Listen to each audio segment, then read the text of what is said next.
अगला प्रश्न है, सामने वाले की आधी ताकत अपने में खींच लेने की शक्ति हम सब में है, कैसे? तो यदि हम अपने आत्मविश्वास को बनाए रखते हैं तो जिससे अपने आत्मविश्वास से सामने वाले प्रतिद्वंदी को आत्महीन कर देते हैं। जब हमारा आत्मविश्वास सबल होगा तो हम सामने वाले को परास्त कर सकते हैं। जैसे कि लिखा है, बाली के समान हम भी में सामने वाले की आधी ताकत अपने में खींच लेने की शक्ति है। यह शक्ति आत्मविश्वास की है। कौन सी है? आत्मविश्वास की। बस उसे पहचानने की आवश्यकता है। हमारी विडंबना यह है कि हम कभी उसका उपयोग नहीं करते। हमारे अंदर शक्ति है पर हम अपने आत्मविश्वास को जगा नहीं पाते और हमारे विरोधी हमें पीटते रहते हैं और हम उस पिटने को अनिवार्य समझकर पिटते रहते हैं। हम सोचते हैं कि ये हमारा काम है, उनका काम है पीटना, हमारा काम है पिटना। तो जिस कारण से हम उनसे परास्त होते रहते हैं और पिटते रहते हैं। अतः हमें अपने आत्मविश्वास को जागृत करके अपनी ताकत को पहचानना चाहिए और उस आत्मविश्वास रूपी ताकत से सामने वाले की आधी ताकत अपने में भर लेना चाहिए। हमारे पास एक भी ताकत ना हो पर सामने वालों को ऐसा लगे कि इसके पास हमसे ज्यादा ताकत है, तो हमें अपने आत्मविश्वास को कभी खोना नहीं चाहिए। हमारा आत्मविश्वास ही हमारी असली ताकत है, जिसे देखकर सामने वाला आधी ताकत वैसे ही खो देता है। जब आपका मनोबल अच्छा रहेगा तो आपका जो प्रतिद्वंदी है वह देखेगा कि ये मुझसे लड़ने वाला है पर ये बिल्कुल भी नहीं घबरा रहा है। कारण क्या है? इसमें कुछ न कुछ खासियत होगी। इस कारण से सामने वाले की आधी ताकत आप में आ जाती है।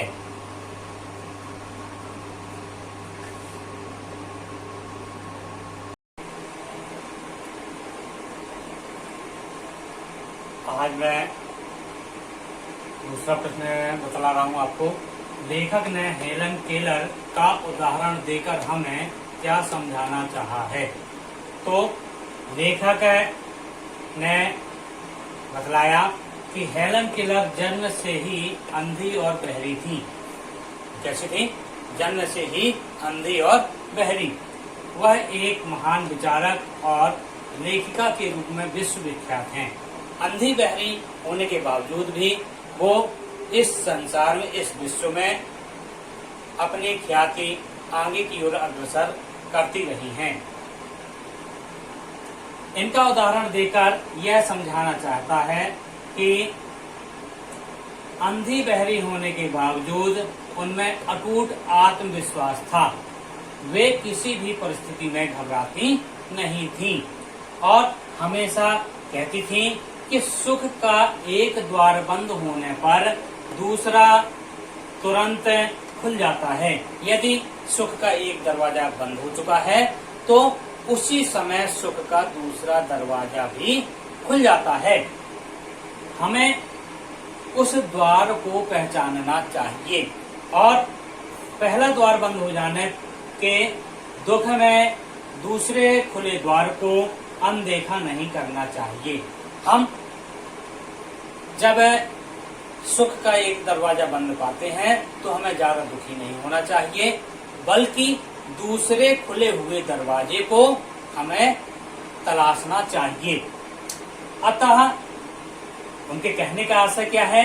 अतः एक बार विफल होने पर हतोत्साहित नहीं होना चाहिए। सफलता पाने तक अपने प्रयास यानी कोशिश को जारी रखना चाहिए।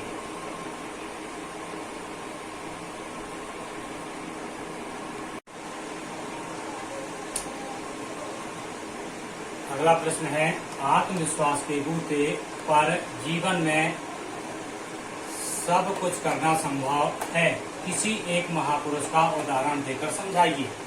तो उत्तर में आपको बतला रहा हूं कि एक समय की बात है, नेताजी सुभाष चंद्र बोस ICS की परीक्षा में बैठे हुए थे। परीक्षक आए और अंग्रेज परीक्षक थे। उन्होंने सुभाष चंद्र बोस से बिजली के पंखे की ओर इशारा करते हुए कहा कि क्या आप इसकी पंखुड़ियां गिन सकते हैं। सुभाष चंद्र बोस तत्काल खड़े हुए, उन्होंने बटन बंद की, कहा बिल्कुल सुगमता से गिनी जा सकती हैं। अब इतना सुनकर वह अंग्रेज अधिकारी बहुत उनसे प्रभावित हुआ और प्रसन्न होकर उन्होंने सोचा कि चलो इससे एक और प्रश्न किया जाए। तो उन्होंने सुभाष चंद्र बोस से कहा, अपनी एक अंगूठी इस तरह उतारी और क्या कहा कि क्या इसमें से सुभाष पास हो सकता है। तो बड़े ही आत्मविश्वास के साथ सुभाष चंद्र बोस खड़े हुए, कहते हैं जी श्रीमान जी, सुभाष इससे पास हो सकता है। उन्होंने अपना विजिटिंग कार्ड निकाला, मोड़ा और इससे जैसे ये मैं पिन डाल रहा हूं इस तरह से उन्होंने पिन डाल के निकाल दिया और क्या कहा कि लीजिए साहब, ये सुभाष यहां से पास हो गया। तो यदि उनके अंदर आत्मविश्वास ना होता तो उस परिस्थिति में वो घबरा जाते और सोचने लगते क्या इससे एक व्यक्ति पास हो सकता है क्या। परंतु उस अंग्रेज अधिकारी ने यह नहीं कहा था कि सुभाष आदमी से गुजर सकता है, उन्होंने तो कहा कि सुभाष गुजर सकता है क्या। तो उन्होंने बड़ी ही सरलता से विजिटिंग कार्ड को मोड़ा, अंगूठी से निकाला और कहा ये लीजिए, आपका सुभाष इस अंगूठी से पास हो गया।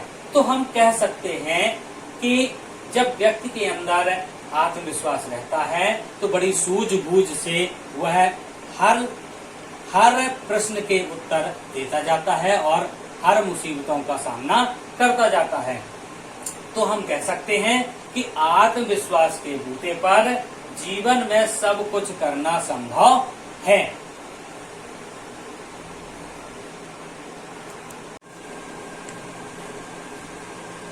अगला प्रश्न है, एक ही वाक्य में निम्नलिखित शब्दों का प्रयोग करें। भला बुरा, दाता याचक, सपूत कपूत, निश्चित अनिश्चित, पाप पुण्य, सुख दुख। तो भला बुरा का देखें अपन। भला बुरा, मनुष्य के भले और बुरे की पहचान विपत्ति काल में ही होती है। दातक याचक, दाता याचक, ईश्वर दाता है और हम सभी भक्त याचक हैं। सपूत कपूत, मनोहर के दो बेटे हैं, एक सपूत है तो दूसरा कपूत है। निश्चित अनिश्चित, बस निश्चित समय पर आने वाली थी परंतु देरी के कारण उसका समय भी अनिश्चित हो गया है। भाग्यवान और भाग्यहीन, तो भाग्यवान या भाग्यहीन होना अपने कर्मों पर निर्भर करता है। पाप पुण्य, पाप करने वाले व्यक्ति गंगा स्नान करके पुण्य कमा लेते हैं। सुख दुख, सुख दुख जीवन के दो पहलू हैं। इस तरह से हम विपरीतार्थक शब्दों का प्रयोग एक वाक्य में हम कर सकते हैं।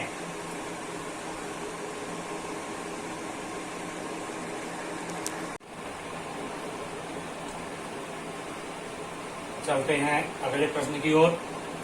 प्रत्यय और उपसर्ग पहचान करके अलग अलग करें। तल्लीन, दुर्भाग्य, शक्तिशाली, कायरता, एकाग्रता, खंडित, अभागा। तो उपसर्ग तत् धन लीन बराबर तल्लीन। दुर्धन भाग्य, दुर्भाग्य। आधन भागा, अभागा। प्रत्यय शक्ति धनशाली, शक्तिशाली। कायर धनता, कायरता। एकाग्र धनता, एकाग्रता। खंड धनित, खंडित। अब यहाँ पर आगे चलें समास विग्रह की ओर। ये है आपके समासिक पद, ये है विग्रह और यह है समास। जैसे सामासिक पद सबसे पहले आता है आत्मविश्वास। आत्म पर विश्वास यानी स्वयं पर विश्वास। तो यहाँ पर आपका तत्पुरुष समास। कूड़ा घर, कूड़ा का घर, यहाँ पर भी तत्पुरुष समास है। खंदक खाइयों, खंदक और खाइयों, यहाँ पर और शब्द आया है इसलिए यहाँ पर द्वंद्व समास है। शक्तिहीन, शक्ति से हीन, यहाँ पर भी आपका तत्पुरुष समास है। यथा पूर्व, पूर्व के अनुसार, पूर्व के अनुसार, के शब्द आया तो यहाँ पर अव्ययी भाव समास। विश्व विख्यात, विश्व में विख्यात, यहाँ तत्पुरुष समास।